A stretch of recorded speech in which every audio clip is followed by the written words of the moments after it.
कुछ कहानियों का हमेशा एंड एक ही जैसा होता है। ऐसी एक कहानी लिखी गई है आरसीबी की, क्योंकि आरसीबी एक और आईपीएल के एडिशन में टाइटल से महरूम हो चुकी है।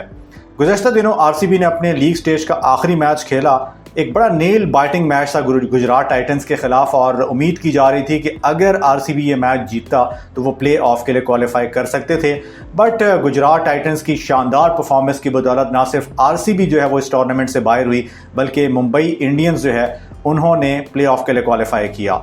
थोड़ी सी बात करना चाहूँगा इस सीज़न में आरसीबी के हवाले से भी और साथ ही साथ आरसीबी के एक सबसे अहम खिलाड़ी विराट कोहली के हवाले से, क्योंकि बहुत सारे लोग ये कहते हुए दिखाई देते हैं कि या तो आरसीबी इतनी बदकिस्मत टीम है कि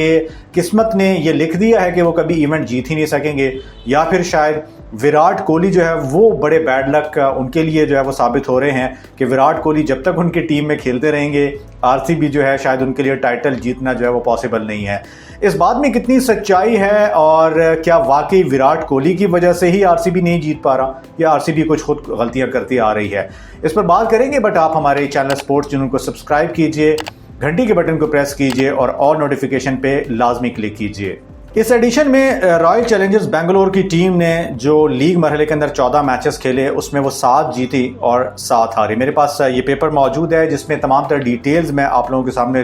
रखूंगा। सबसे पहले अगर हम आरसीबी की परफॉर्मेंसेस के हवाले से बात कर लें तो इस एडिशन के अंदर जो लीग मरहला था उसमें 14 में से ये 7 मैचेस जीते और 7 हारे।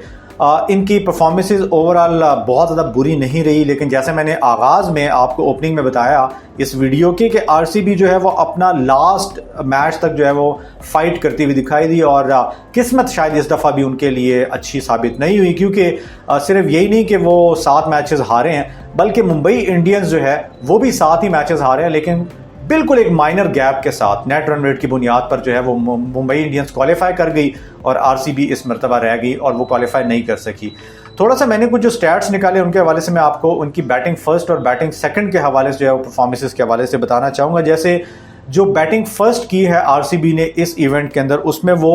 5 मैचेस जीते हैं, ठीक है, और बैटिंग फर्स्ट में जो है वो 4 मैचेस हारे भी हैं, यानी टोटल जो 9 मैचेस में उन्होंने बैटिंग फर्स्ट की है उसका ये ग्राफ रहा इनका। फिर उसके बाद बैटिंग सेकंड जो इन्होंने की है उसमें 2 मरतबा मैचेस ये जीते हैं और 3 मरतबा जो है ये मैचेस बैटिंग सेकंड करते हुए ये हारे हैं। सो इट्स मीन्स कि इनकी जो परफॉर्मेंसेज जो है वो पहले बैटिंग करते हुए ज़्यादा बेहतर रही है, यानी जब ये टारगेट सेट करते थे तो इनकी बॉलिंग उसे डिफेंड करने में कामयाब रहती थी। और मोस्ट लाइकली अगर आप आरसीबी के इस एडिशन के अंदर पहले बैटिंग करते हुए इनके परफॉर्मेंसेस देखें तो ज़्यादातर हमें 170 180 से ज़्यादा रन्स बनते हुए दिखाई देते हैं और इनके लिए जो मेन परफॉर्मर होते हैं वो विराट कोहली और फैफ डु प्लेसिस होते हैं जो कि टॉप ऑर्डर से इनके लिए रन्स करते हुए दिखाई देते हैं। अब जहां पर विराट कोहली की परफॉर्मेंसेस के ऊपर लोग सवालिया निशान उठा रहे हैं कि यार उनकी बैटिंग स्लो है, बहुत सारे लोग उनको ये मशवरा देते दिखाई दे रहे हैं कि अब आपको आरसीबी छोड़ देनी चाहिए, आपको दिल्ली की टीम से जो है वो आगे आने वाले एडिशंस के अंदर खेलना चाहिए। अब वो क्या फैसला लेते हैं फ्यूचर में, क्या वो जिद पे अड़ जाएंगे कि नहीं जब तक आरसीबी जीतता नहीं है तब तक जो है, जिस तरह बहुत सारे लोग मन्नत मांग लेते हैं कि यार मैं तब तक शादी नहीं करूंगा जब तक जो है वो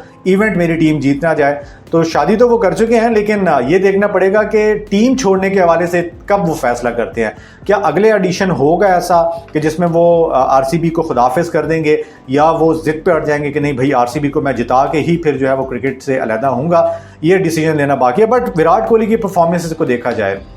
दोस्तों, ओवरऑल जो है उन्होंने 14 मैचेस की 14 इनिंग्स के अंदर 639 रन इस एडिशन के अंदर स्कोर किए और गालबन तीसरे या चौथे नंबर पे सबसे ज़्यादा ये परफॉर्म करते हुए खिलाड़ी दिखाई दिए। 53 की उनकी बैटिंग एवरेज, 140 के करीब उनका जो है वो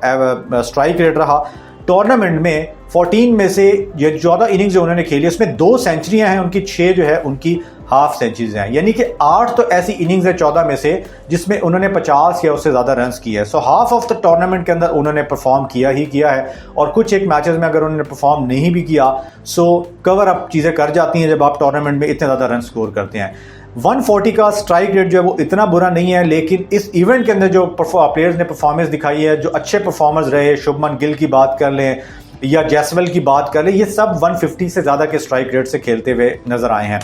बट यहाँ पर मैं विराट कोहली का कसूर इसीलिए नहीं ठहराता क्योंकि विराट कोहली ने जितने भी मैचेस के अंदर परफॉर्म किया है मोस्टली मैचेस यानी 50% से ज़्यादा वो मैचेस हैं जिसमें उनकी टीम जीती है, ठीक है। 2 सेंचुरीज में से अब अनफॉर्चुनेट रहा कि जो गुजरात टाइटंस के खिलाफ कल उनका मैच रहा जिसमें उन्होंने 100 किया, और वो 100 उन्होंने जो 61 गेंदों पर किया है, यानी कि 150 से ज़्यादा ही का स्ट्राइक रेट, 160 का स्ट्राइक रेट उन्होंने लेकर चले। बट क्या हुआ, उनकी बॉलिंग नहीं बचा सकी 190 से ज़्यादा रन। तो इसमें विराट कोहली का कसूर मेरा नहीं ख्याल क्या आता है। इसी तरह जो सेकंड लास्ट मैच इन्होंने खेला था सनराइजर्स हैदराबाद के खिलाफ, जिसमें उन्होंने उनकी टीम को मस्ट विन चाहिए था, तो 63 पे 100 यानी बैक टू बैक 2 सेंचुरियां उनकी हुई, वहां पर भी 160 से ज्यादा का स्ट्राइक रेट इनका रहा। तो यहां पर विराट कोहली को आप कहीं ना कहीं जो है वो कसूरवार नहीं ठहरा सकते। इसी तरह इस पूरे एडिशन के अंदर 49 बॉल्स पे 82 रन उनके स्कोर रहे, 44 पे 61, 34 पे 50, इसी तरह 47 पे 59, 37 पे 54 हो गए, 46 पे 55 हो गए, 63 पे 100 एंड देन 61 पे 100। So mostly number of matches के अंदर जो है जो उन्होंने जहाँ पे परफॉर्म किया है उनका स्ट्राइक रेट इतना बुरा नहीं रहा। जिन मैचेस में वो फेल हुए हैं उसमें उनका स्ट्राइक रेट जो है वो थोड़ा सा ख़राब दिखाई दिया, बट उसमें भी कुछ मैचेस ऐसे हैं कि उन्होंने परफॉर्म इतना नहीं भी किया तो उनकी टीम जीती है। सो यहाँ पे पूरी टीम का मलबा जो है उनकी आगे बढ़ने का मलबा, यानी उनका टूर्नामेंट से जल्दी बाहर हो जाना, उसका पूरा विराट कोहली पे डाल देना, ये सरासर ज़्यादती है। आप लोग कमेंट सेक्शन में ज़रूर बताइएगा इस तमाम तरह डिटेल्स के हवाले से कि क्या आरसीबी का और विराट कोहली का जो एक रिलेशन है, जो रिश्ता है, और आरसीबी का ना जीतना इवेंट को, इसके पीछे विराट कोहली जो है उनकी लक कहीं जुड़ी हुई है, क्योंकि यही सेम सिनेरियो हम इंडिया की कौमी टीम के अंदर देखते हैं कि विराट कोहली जब से कैप्टन बने